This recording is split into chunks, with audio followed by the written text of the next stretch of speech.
ବର୍ଷେ ଭିତରେ ସବୁ ଏଇ ହବା କଥା ନୁହଁ, ସେଇଟାକୁ ମୁଁ ଗୁରୁତ୍ୱ ଦଉନି।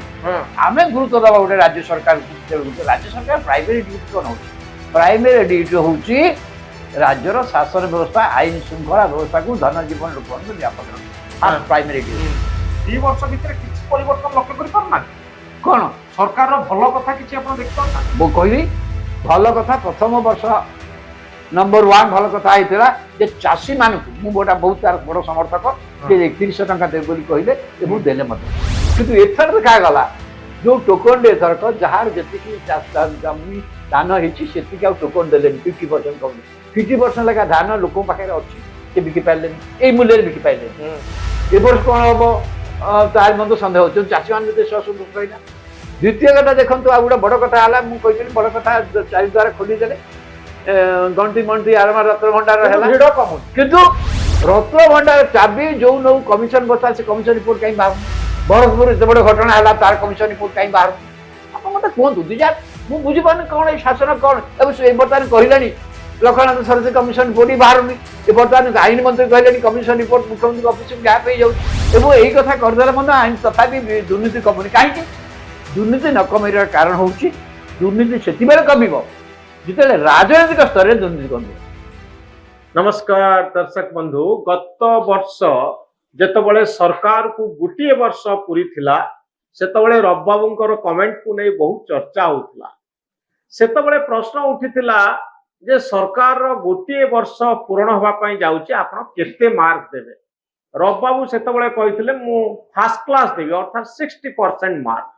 ଆଜି ଯେତେବେଳେ ସରକାରକୁ 2 ବର୍ଷ ପୁରୁଛି, ଓଡ଼ିଶାର ଜଣେ ଅଭିଜ୍ଞ ସାମ୍ବାଦିକ, ଯିଏ ରାଜନୀତିରେ ରୁଚି ରଖନ୍ତି, ଯିଏ ଖବରକାଗଜ ସମ୍ପାଦନା କ୍ଷେତ୍ରରେ ନାଁ କରିଛନ୍ତି, ଟିଭି ଜର୍ଣ୍ଣାଲିଜିମରେ ଯାହାଙ୍କର ଗୋଟିଏ ଅଭିଜ୍ଞତା ରହିଛି, ଯେ ସବୁଦିନ ଟିଭି ଚ୍ୟାନେଲ ମାନଙ୍କୁ ବାଇଟ୍ ଦିଅନ୍ତି, ସେ ତ ରବି ଦାସ ଆଜି କହିବେ 2 ବର୍ଷ ଯେତେବେଳେ ସରକାରକୁ ପଡୁଛି ମୋହନ ମାଝୀ ସରକାରକୁ, ସେତେବେଳେ ସେ ସରକାରକୁ କେତେ ମାର୍କ ଦେବେ?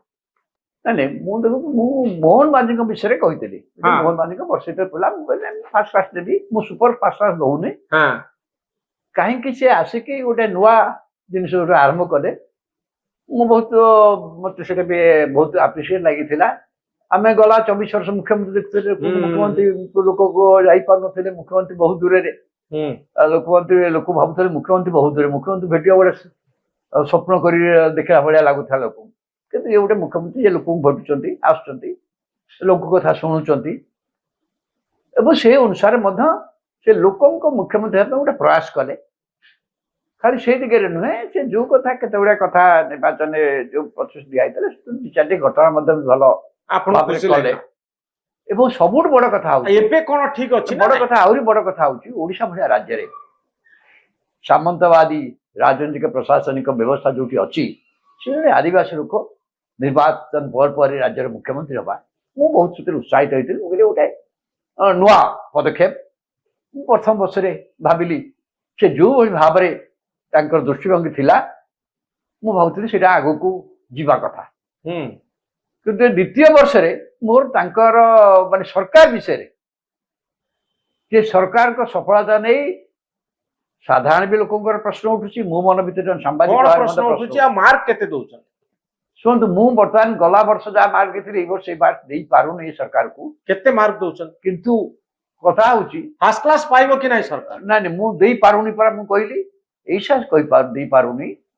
ତାର କାରଣ ହଉଛି, ଦେଖନ୍ତୁ, ବିଭିନ୍ନ କ୍ଷେତ୍ରରେ ଗୋଟେ ସରକାରକୁ ଲୋକ ଜଜ୍ କରେ କେମିତି। ଆପଣ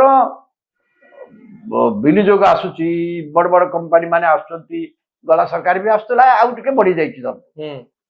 ସେ ବିନିଯୋଗ ହେବା ଫଳରେ, ଆସିବା ଫଳରେ ଓଡିଶାରେ କିଛି ହଠାତ୍ ନିଯୁକ୍ତି ବଢିଯିବାର ବର୍ତ୍ତମାନ ସମ୍ଭାବନା ନାହିଁ। ସେଇ ଦାଦନ ଶ୍ରମିକ ହେଇକି ଲୋକ ଯାଉଛନ୍ତି।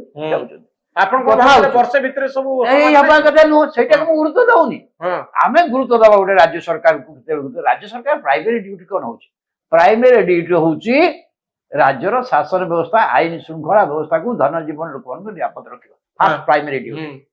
ସେକେଣ୍ଡ ହଉଛି ଜମି ଜମା ବ୍ୟବସ୍ଥା ସୁରକ୍ଷିତ ରଖିବ, ରେଭିନ୍ୟୁ ଜଣ୍ଡାର ବିପର୍ଯ୍ୟୟକୁ ମୁକାବିଲା କରିବ। ଇଏ ହଉଛି ପ୍ରଥମ ଯୋଉ କାର୍ଯ୍ୟ। ଏବଂ ଦ୍ୱିତୀୟ କାର୍ଯ୍ୟ ହେଲା ରାଜ୍ୟର ଯୋଉ ଖଣିଜ ଯୋଉ ସମ୍ପଦ ଅଛି, ସେ ସମ୍ପଦ ସୁରକ୍ଷା କରିବ।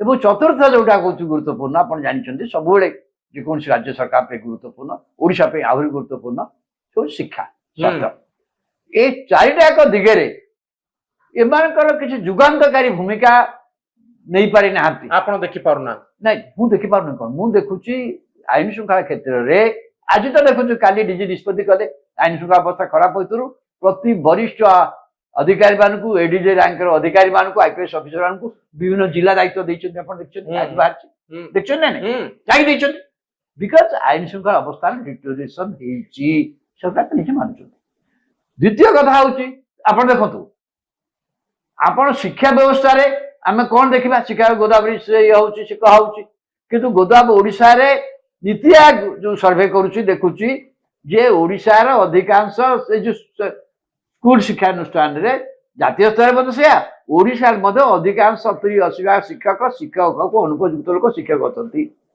ଓଡ଼ିଶାର ଏଡୁକେସନ ଷ୍ଟାଣ୍ଡାର୍ଡ ମଧ୍ୟ ବହୁତ ପୁଅ ଅଷ୍ଟମ ଶ୍ରେଣୀ ପିଲା ତୃତୀୟ ଶ୍ରେଣୀ ପିଲା ପାଠ ପଢି ପାରୁନାହାନ୍ତି ଏଇ ଯୋଉ ଶୁଣନ୍ତୁ ସ୍କୁଲ କଲେଜ ଗୁଡିକରେ ଯୋଉ ଭ୍ୟାକେନ୍ସି ଯୋଉ ଅସୁବିଧା ଥିଲା ସେ ଅସୁବିଧା ମୁଁ ନିଜ ଗାଁରେ ବି ଅଛି ଅନ୍ୟଠି ମଧ୍ୟ ଅଛି ଆପଣ ସରକାର ବର୍ତ୍ତମାନ କହୁଛନ୍ତି ଯେ ଆମେ ସବୁ ୟୁନିଭର୍ସିଟି ଭ୍ୟାକେନ୍ସି ପୂରଣ କରିବୁ ଭ୍ୟାକେନ୍ସି ପୂରଣ କରିବାକୁ ସାହସ ବି ହଉନି ଭାଇସ୍ ଚାନ୍ସେଲର ନିଯୁକ୍ତି କରିବୁ ଏ ଭାଇସ୍ ଚାନ୍ସେଲର ନିଯୁକ୍ତି କଲେ ଏ ଭାଇସ୍ ଚାନ୍ସେଲର ସିଲେକ୍ସନରେ ମଧ୍ୟ ବି ଗୋଟେ କ୍ଷେତ୍ରରେ ସନ୍ଦେହ ମଧ୍ୟ ଆସୁଛି ଲୋକଙ୍କ ଭିତରେ qualified real talented people vice chancellor ହଉଛନ୍ତି ନାହିଁ ସେ ବିଷୟରେ ମଧ୍ୟ ସନ୍ଦେହ ରହିଛି ଏବଂ ସେଇ ସାରା ଭାଇସ୍ ଚାନ୍ସେଲର ନିଯୁକ୍ତିରେ ଏ ବର୍ତ୍ତମାନ ଶିକ୍ଷକ ନିଯୁକ୍ତିରେ ଯୋଉ ଆସିଷ୍ଟାଣ୍ଟ ପ୍ରଫେସର ହେବେ ଆମକୁ ନିଯୁକ୍ତି ହେବେ ସେ ନିଯୁକ୍ତି ଉପରେ କୁହାହେଲାଣି ଶିକ୍ଷା ବିଭାଗ କହିଲାଣି ଯେ ସବୁ କମିଟି ଭାଇସ୍ ଚାନ୍ସେଲର ମାନେ ସେ ଭିଜିଲାନ୍ସ ବାଲାଙ୍କୁ ନେବେ ବିଶ୍ୱାସକୁ ତା ଭିଜିଲାନ୍ସ ନଜର ରଖିବ ତାର ଏମାନେ ସ୍ୱଚ୍ଛ ନିରପେକ୍ଷ ସହିତ ରିକ୍ରୁଟମେଣ୍ଟ କରିବେ ତାର ବିଶ୍ୱାସ ବି ନାହିଁ ଭ୍ୟାକେନ୍ସି ବହୁତ ଆପଣ ଭ୍ୟାକେନ୍ସି ବହୁତ ତୃତୀୟ କଥା ହଉଛି ଆପଣ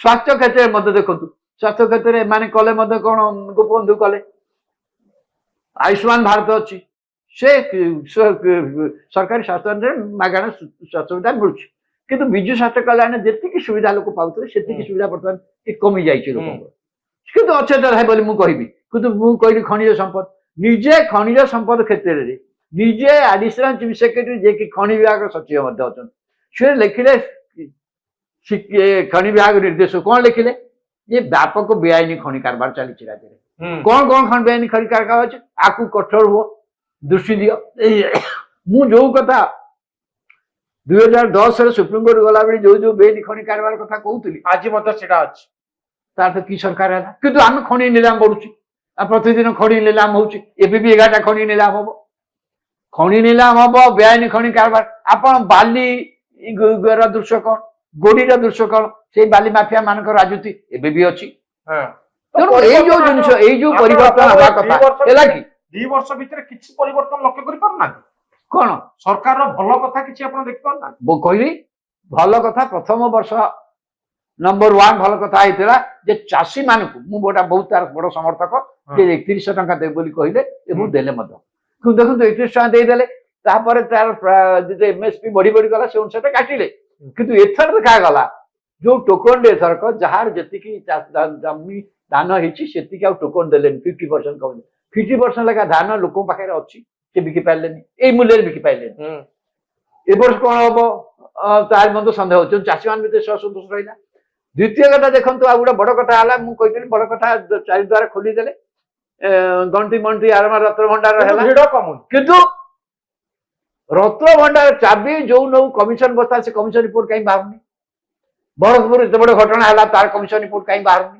ଆପଣ ମତେ କୁହନ୍ତୁ ମୁଁ ବୁଝିପାରୁନି କଣ ଏଇ ଶାସନ କଣ ଏବଂ ସେ ବର୍ତ୍ତମାନ କହିଲାଣି ଲକ୍ଷ୍ମୀନାଥ ସରସ୍ୱତୀ କମିଶନ ରିପୋର୍ଟ ବାହାରୁନି ଏ ବର୍ତ୍ତମାନ ଆଇନ ମନ୍ତ୍ରୀ କହିଲେଣି କମିଶନ ରିପୋର୍ଟ ମୁଖ୍ୟମନ୍ତ୍ରୀ ଅଫିସ ଗ୍ୟାପ୍ ହେଇଯାଉଛି ପୂର୍ବ ସରକାର ବର୍ତ୍ତମାନ ସରକାର ଗ୍ୟାପ୍ ହେଇଯାଇଛି ଏଇ ସରକାର କେତେବେଳେ ଯାଇଛି ଆମେ କହିପାରିବାନି ନା 2 ବର୍ଷ ଯାଇଛି କି 4 ବର୍ଷ ତଳେ ଯାଇଛି ଆମକୁ ଜଣା ଅଛି କି କିନ୍ତୁ ମୋର କହିବା କଥା ହଉଛି ହାଇକୋର୍ଟ କହିଲା ତମେ ଦାଖଲ କର ଉପସ୍ଥାପିତ କର ସାର୍ବଜନୀନ କର ଇଏ କରିପାରୁନାହାନ୍ତି ମୁଁ ହାଇକୋର୍ଟ କହିବା କଥା ଯେ ରିପୋର୍ଟ ହଜି ଯାଇଛି ହାଇକୋର୍ଟ ଜଣେଇଦେବା କଥା ଶୀଘ୍ର କରିଲେନି ମୋର କହିବା କଥା ହଉଛି ଆପଣ ଲୋକମାନଙ୍କୁ ଲୋକଙ୍କର କେତେ ବିଶ୍ୱାସ ଅଛି ଲୋକ ବିଶ୍ୱାସ କଲେ ବୋଲି 24 ବର୍ଷ ଶାସନକୁ ହଟେଇଲେ ବିଶ୍ୱାସ ତୁଟିଗଲାଣି ନାଇଁ ମୋହନ ମାଝୀଙ୍କ ସରକାର ଉପରୁ କଣ ବିଶ୍ୱାସ ତୁଟି ଯାଉଛି ବିଶ୍ୱାସ ଯୋଉ ଭରସା ନେଇକି ଲୋକମାନେ ଦେଇଥିଲେ ମୁଁ କହିଲି ଜଣେ ଆଦିବାସୀ ମୁଖ୍ୟମନ୍ତ୍ରୀ ତ ଭରସା ଲୋକମାନଙ୍କର ମୁଖ୍ୟମନ୍ତ୍ରୀ ଏବଂ ଯୋଉ ଭରସା ନେଇକି ଆସିଥିଲେ ମୁଁ ଯୋଉଥିପାଇଁ କହୁଥିଲି ଯେ ଓଡ଼ିଶାରେ ଗୋଟେ ନୂଆ ଯୁଗର ସୃଷ୍ଟି ହବ, ନୂଆ ବ୍ୟବସ୍ଥା ହବ। ଆପଣ ଶାସନ ବ୍ୟବସ୍ଥାରେ ଆପଣ କହିଲେ ବଢିଆ ଅସୁବିଧା ସବୁ କଥା ଢିଙ୍କି ବଗ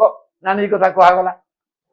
କେତେ ମାନେ ମୁଁ କହୁନି ଅଲ୍ ଇଣ୍ଡିଆ ସର୍ଭିସେସ୍ ର ଅଫିସର ମାନେ ଯେ କୋଉ ଜାଗାରେ ରହିପାରନ୍ତି, ସେତେ ଓଡ଼ିଆ ଅନଓଡ଼ିଆ ଦେଖିବା ଉଚିତ ନୁହଁ। ତଥାପି ଆପଣ ଦେଖନ୍ତୁ କଣ ଓଡ଼ିଆ ଅସୁବିଧା ଓଡ଼ିଆ ଶାସନରେ ପ୍ରତିଫଳିତ ହଉଛି, କିଛି ପାହୁନି।